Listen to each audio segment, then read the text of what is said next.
Good afternoon. We are today with Nicolas Peluffo. Hi, Nicolas. Hi, Javier. How are you? And we will have the opportunity to know firsthand the ambitious project that Nicolas is leading.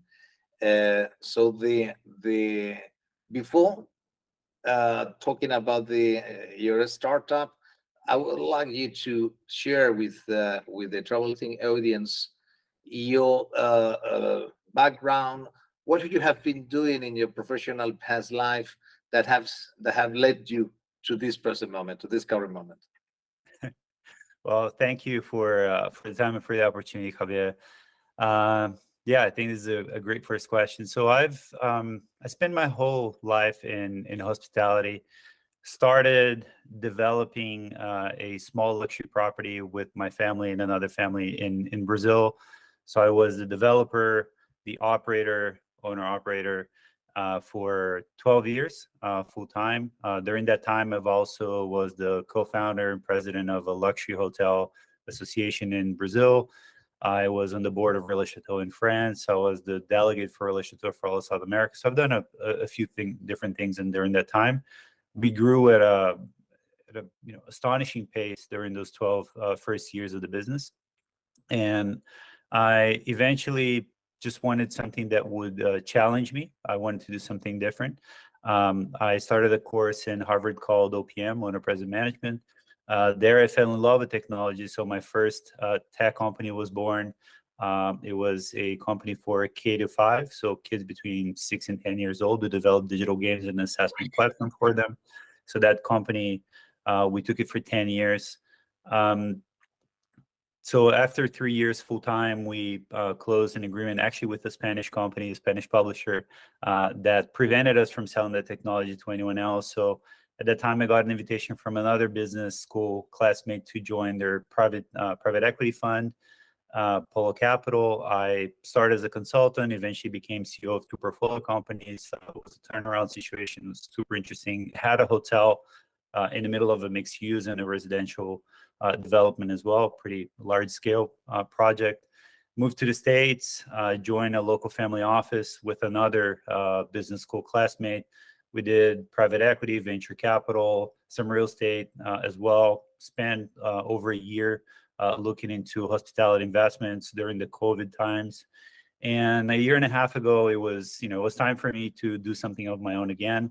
And there's this obsession that I've had for 23 years, right, throughout my entire career, which is data. It started with having such a small hotel that is so driven to their clients. I wanted to have a meaningful relationship with them, and in every way, right, in our newsletters, in everything we did. And over time, I realized that that database would go stale very fast. So we would lose contact with our customers that we spend so much time and money and effort acquiring and then servicing. And I noticed that all travel businesses had the same problem. At the same time, being used to such a high quality of service, I expected better service from other travel businesses and businesses in general. I didn't want to be treated as a number. And of course, didn't expect the level of service that we provided, because that was pretty exceptional, but something, right? Recognizing me for who I am. And that's all data. It's the same underlying problem. And then the third problem that came throughout time was the asymmetry that you have between an experience in e-commerce, things that we take for granted, a single sign-on, a one-click checkout, a customized customer journey. None of those are present usually in travel, right? Again, because of data. So I've always been obsessed about this. Never thought it was possible. And then a year and a half ago, I realized payments could be the rail, could be this gigantic imaginary funnel that would aggregate all these different transactions. So that's how Traveler was born, right? So essentially a travel data network powered by payments.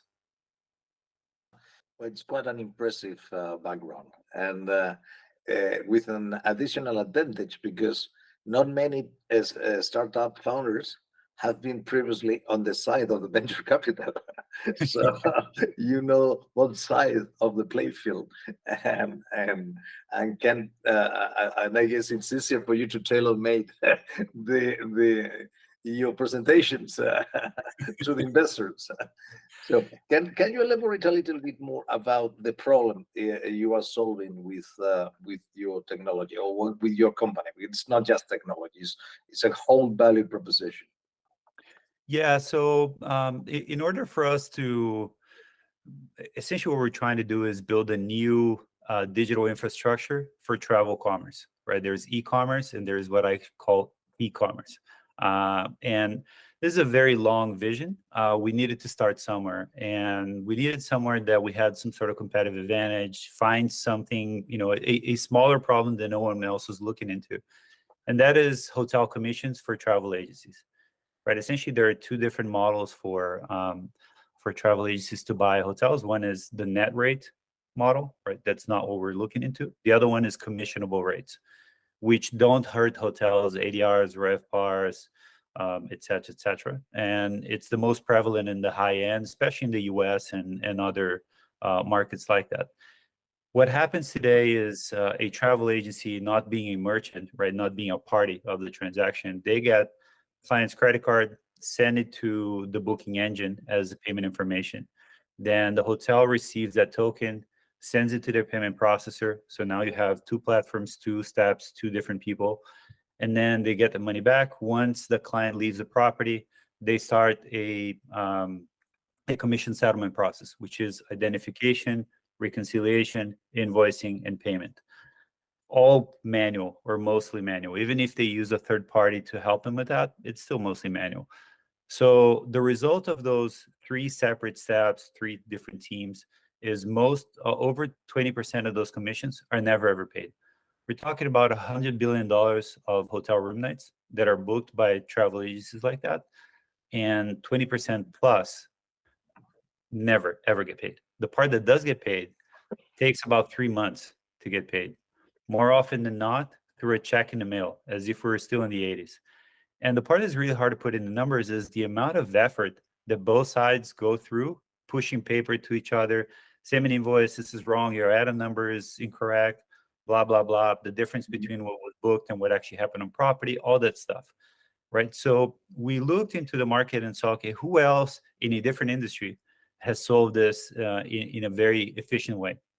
And didn't take us long to realize that the gig economy platforms have a lot of similarities to what we do, right? And essentially they have multiple parties, high volume, high velocity, high accuracy, and nobody talks to anybody. It's just boom, it's automatic, right? It's the difference between a taxi and an Uber from the perspective of a driver, right? Mhm. So when we looked under the hood, you take all the noise away. There's essentially two things that make them do what they do. One is the use of the split payment technology, which went mature about 15 years ago. And if you think about when all those platforms started, it's around that time frame, right? So it's no coincidence. The second thing is the three activities that I described before: shopping for our product or service, in our case, booking, paying for it, and getting paid, are consolidated within the same data thread, the same process. Everything is in one place. That's why they can do it so fast and so accurately. So we built the exact same. We're the first B2B platform ever to integrate booking, payments, and commission settlements in one place. The result of that for a travel agency is they get paid in a week or less, 100% of the time, automatically, without having to talk to anyone. So there's zero work for both sides and 100% efficiency. It's impressive the data you have shared with us. 20% of unpaid commissions. So with all the effort that a travel agency has to dedicate to sell a hotel accommodation, and later they don't get the retribution for their effort. So obviously, it's Yeah. something that they have to fix. So but I think most of us we were not aware of the size of the opportunity. It's the interesting part of it is, well, first we have clients and people that we talk to which are very, very large and lose a lot more than that, a lot more. There is a very significant part of the market who has no idea how much they're losing, and all that has always been a problem. But because of the highly manual and high volume nature of the business, no one could actually stop and, do the math. How much is here? How much outstanding? It's so fragmented. There's just so many different suppliers. It's really hard to track and go after them. But when COVID hit, the whole world stopped and started scraping for cash. Yeah. Where is any money left? And then people realize, oh my God, I have millions of dollars outstanding that, suppliers haven't paid me. Can you pay me? Can you pay me? And then of course, suppliers on the other side, have a problem on the opposite, right? So they're like, okay, I recognize I owe you, but I can't pay you right now. It's the So worst moment for to recognize my debt. So now it's perfect timing because both sides of the equation, came to the realization this is a massive problem, and we can't run the risk of doing this again. Right? So you've explained that the key of your solution is that all the data is in the same place, no? The booking, payment, and commission. But does it mean that your technology is not agnostic regarding the booking platform that the travel agency and the hotel are using, or they have to use your own solution, or you can dialogue and be integrated into all the different options? Yeah. So right now, we're a startup and in the beginning of our journey. So for simplicity purposes, we started with our own marketplace. So everything needs, a buyer needs to come into our own environment and be able to book those trips and then pay for it, etc. But this has been built to be 100% agnostic and transparent. So the next step, hopefully in a year or less, is for us to allow any buyer or seller, whether it's a travel agency, a hotel, a group of hotels, or anyone within that scope, to have the same capacity on their side, completely white labeled, right? So we can be one of the many inventory providers they have, and then you recognize that both buyers and sellers are on our network, and then you essentially have a button, pay with Traveler. Think about pay with PayPal, right? Into any e-commerce, something similar to that, right? There's different use cases, but that would be the most common. Yeah, well, with the nuance that you are not a fintech company. Well, I mean, we really are, right? I think the core of our offering is we want to build this data network powered by payment. So payment is really where we excel, is what we do best. And then bookings and everything else is just part of it, Yeah, right? but what I mean saying that you are not a fintech company is that you are not forced to follow the regulations of and the authorizations of a fintech company. That's what that is. You are not. You don't want to become the next Stripe for just Yeah, exactly. We actually use a competitor of Stripe. We use Adyen. It's a Dutch company, publicly listed in Amsterdam, multi-billion-dollar company. I know. It's a very good company. A really a fantastic product.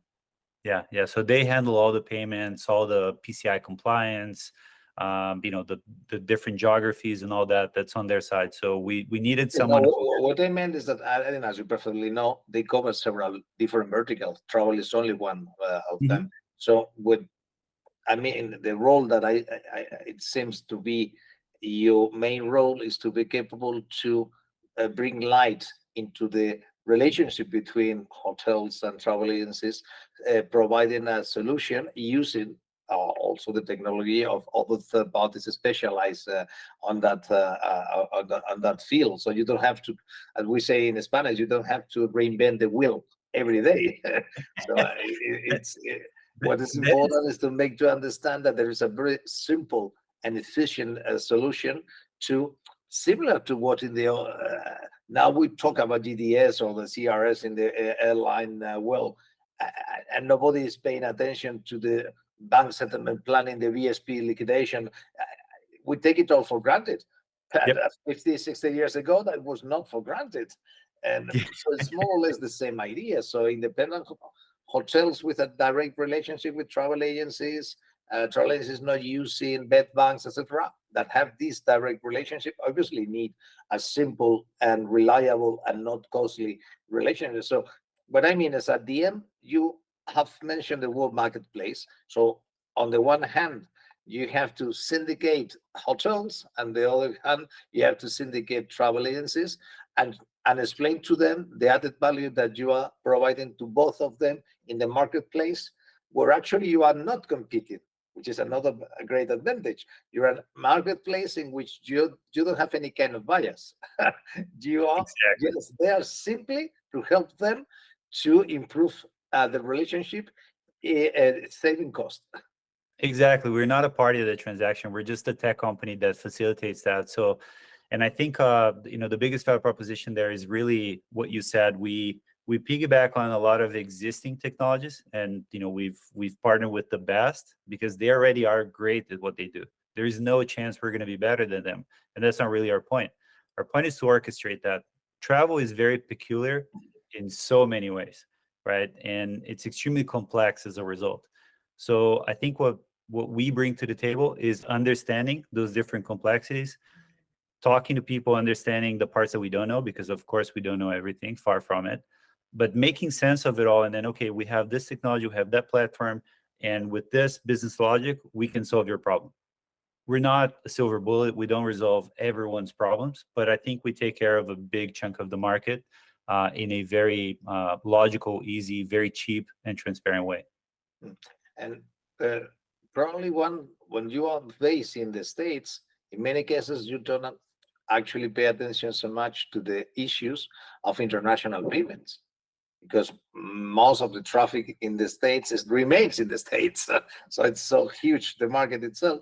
But obviously, when you have to pay, even in different currencies, to get your commission and be paid using an international transaction, etc., the complexity is even much higher.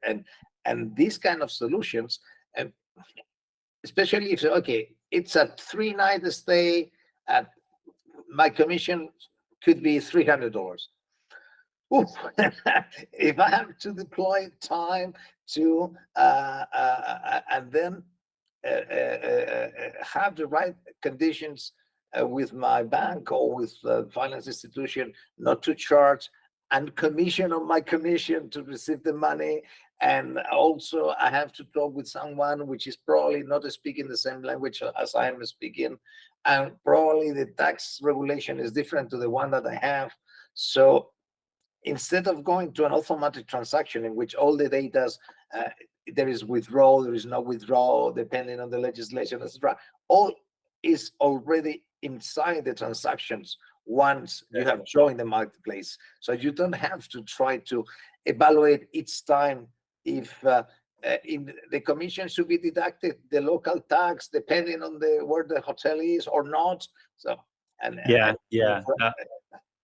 so when you combine, essentially what you're describing is it, right? So the complexity of travel, having access to inventory, rates, et cetera, is complex on itself because the distribution is all over the place. And then once you have to make payments cross-border, then you go into another Pandora box. And I think what we've been trying to do, and I think so far, quite successful, is try to normalize, as much as possible those transactions and use those platforms that are already present all over the world. So again, one of the many reasons for us to use Adyen was because they were present, not every single country in the world, but they were the one that had the largest geographical footprint, a publicly listed company, and that allowed us to, effectively have 3-4 parties in completely different geographies and settle that really fast and really effectively through all of them, because cross-border cost is also an issue, right? So having someone which was able to settle that in a cost-efficient manner was key. Mm-hmm. You have already signed or bring on board relevant hotels, chains, high level, and also you have relevant travel agencies like Felgueres Travel Group, etc. So where is the company now? Where's the startup now? In which can you share with us the milestone that have already been completed and those that you have in your agenda for the next 12 months? Yeah, so company is now a year. We just launched a month ago. We have 30 customers, 19 agencies, 11 hotels. Those are in 12 different countries, the 30 customers. On the buy side, meaning the agencies, most of our agencies are in the US, but we have also in Mexico, like Figueres, we have in Brazil. Hotels, we have them in most of them are in Europe, some in the US, some in Brazil. We have about 50, 60 companies that have verbally committed to coming in. So they're coming in the next few months. Most of them are, end of their high season right now. And we have a pipeline after. So we launched at the Virtuoso Travel Tech Summit, and the feedback was like nothing I've ever experienced. And we got in there with a pipeline about 100 prospects. We walked out with 707. It was that intense. So right now, what we're doing is we're trying to find the time and the resources, being so small, to process that that pipeline and bring it to fruition. At the same time, as a short-term measurement, right? Because one of the things that agencies are demanding from us is we need more inventory. We need more inventory. So your 11 hotels or 50 or 1,000, they're not enough. So we're now accessing a pool of inventory ourselves, and we're going to be selling to agencies. So in that situation, we're going to be the merchant of record. So essentially running two models at the same time. It's the exact same experience for the agencies.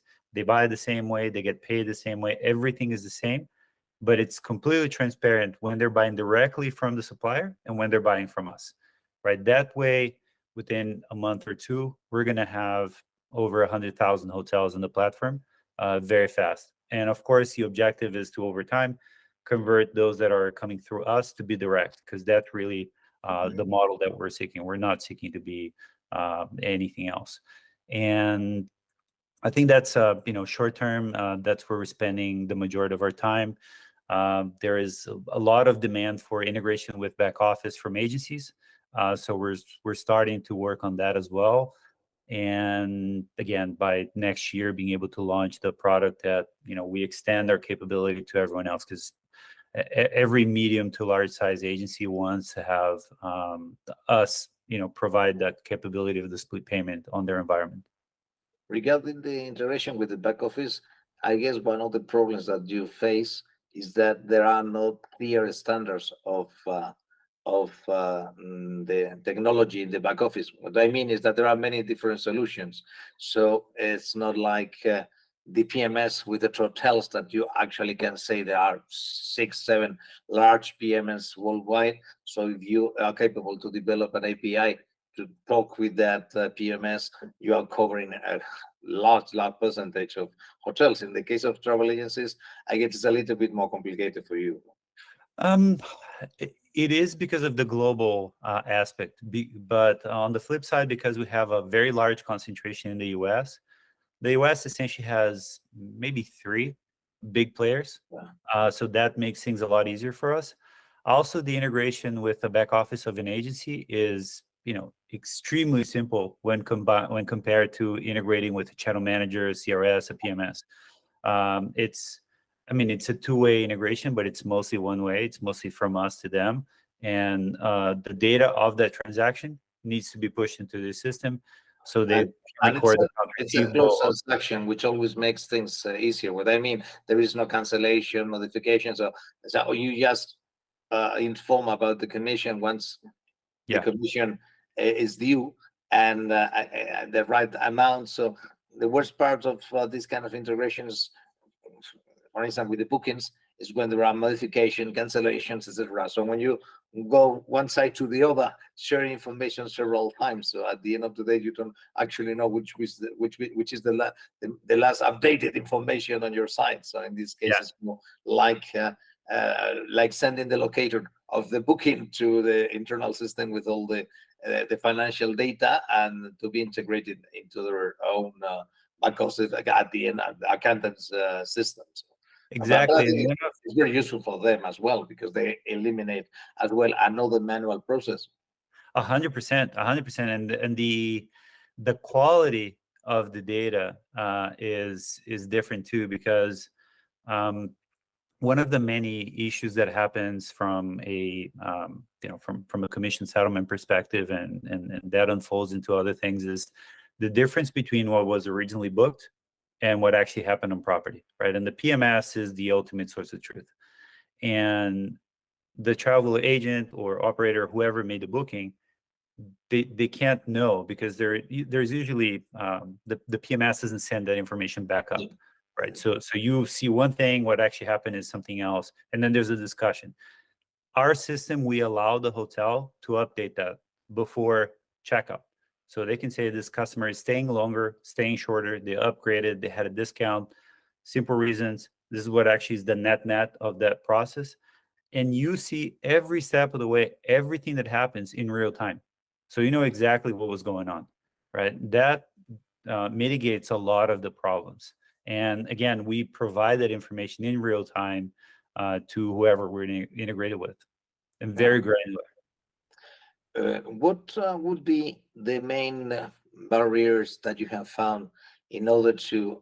So the idea is clear that it's a brilliant idea to help to improve the payment process. But what have been the barriers, the main barriers that you have been struggling to break in the last months?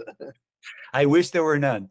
Well, no, I don't, because otherwise No, it's easy, and everyone else. a good entrepreneur needs a challenge. I actually love it.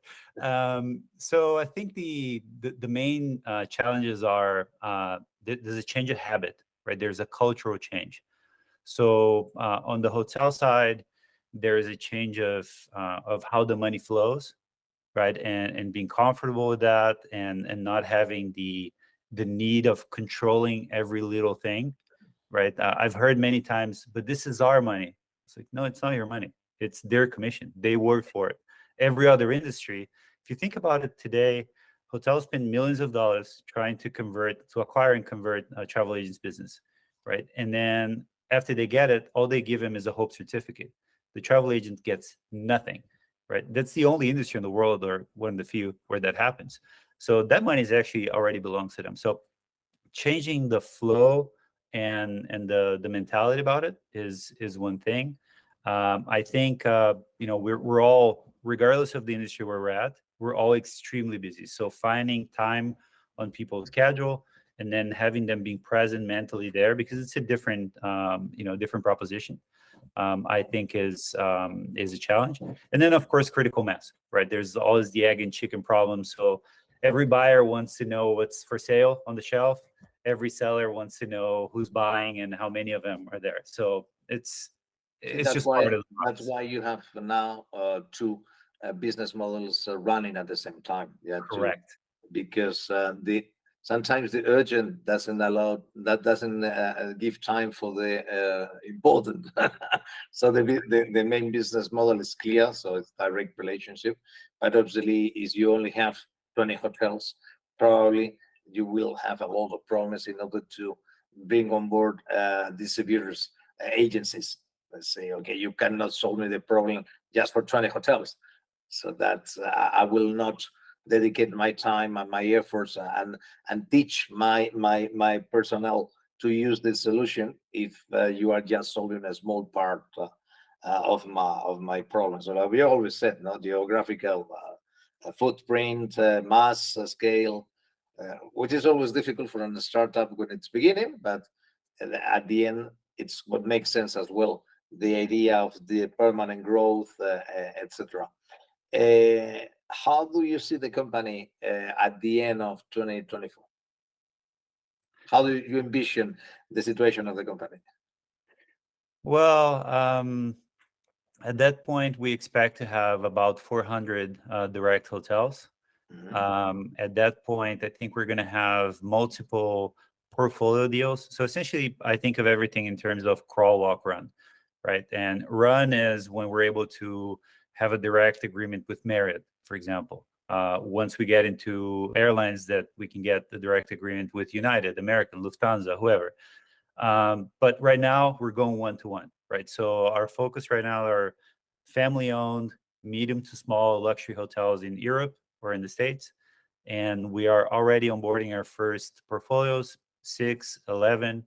That gives us the track record and the confidence to go to other portfolios that are a little bit bigger. And as soon as we get that, we can get umbrella deals. There's a lot of groups that have 4, 5, 600 hotels.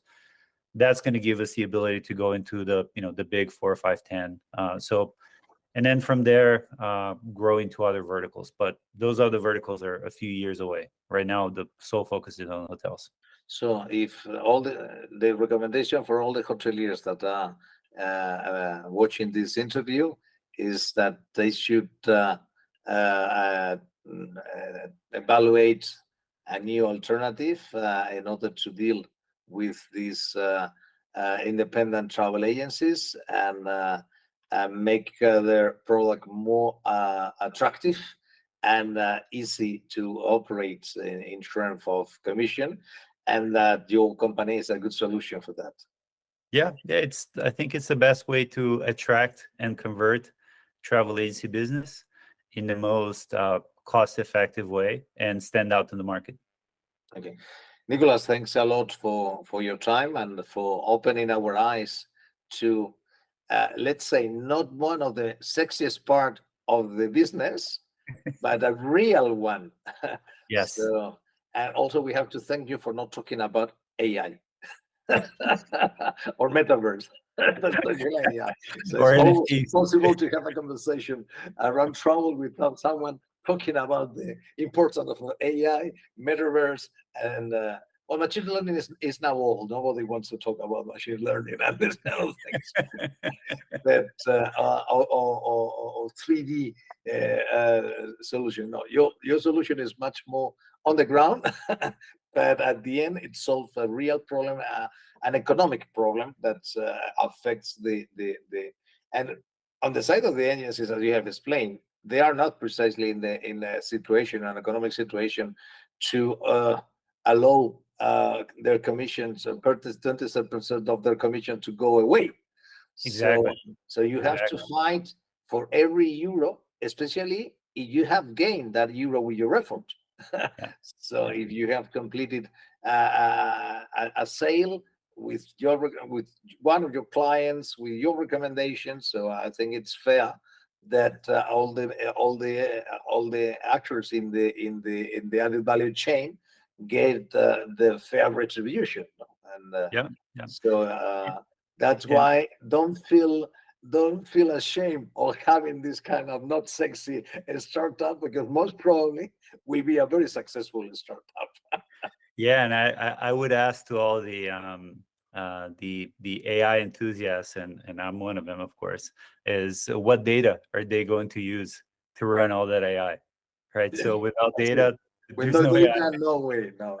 Well, the third wave of AI, so after the generative AI, will be the dialogue. So theoretical, will have the capacity to dialogue directly with the AI. In this conversation, we'll be providing in real time the data that will be enough for the AI to take the right decisions in a conversational way.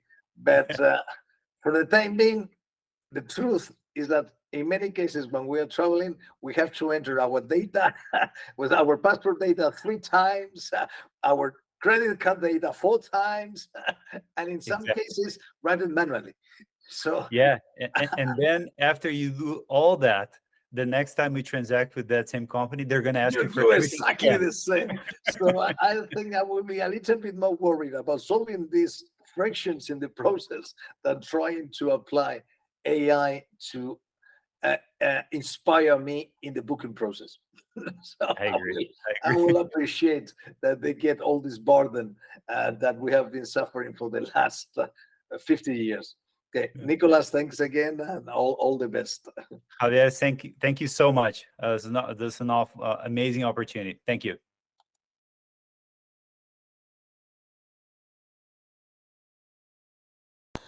TravelThink is a non-profit initiative launched and managed by Dr. Javier Gonzalez-Soria in 2006, focused on new trends, innovation, and startups in the travel tech space.